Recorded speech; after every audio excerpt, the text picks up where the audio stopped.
Welcome to the Tech Egg. Don't get scrambled. Enjoy the video. You start by preparing the environment and shaping intent. Install NET6 Plus and Visual Studio, then create a WPF app project. Once done, scaffold MVVM folders, add packages like Community Toolkit, MVVM, and configure a basic main window.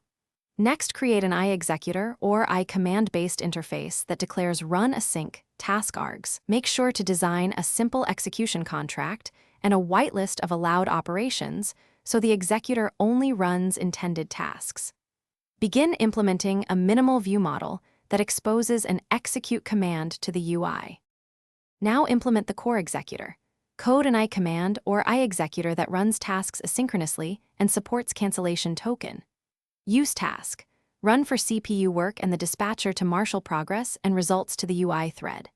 If you need plugin loading, use assembly load context or load from a restricted sandbox and validate strong names or hashes before invoking. Once done, wrap each execution with try/catch and timeouts to avoid hangs. Make sure to emit progress events and update bound properties for responsive feedback. Finish by wiring logging and test coverage.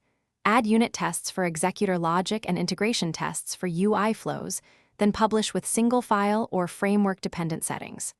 Sign assemblies and include runtime configurations for culture and GC if needed. Once packaged, run scenarios including canceled runs and malformed inputs to validate stability.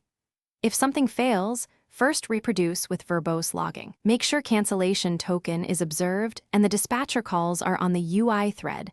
Fix deadlocks by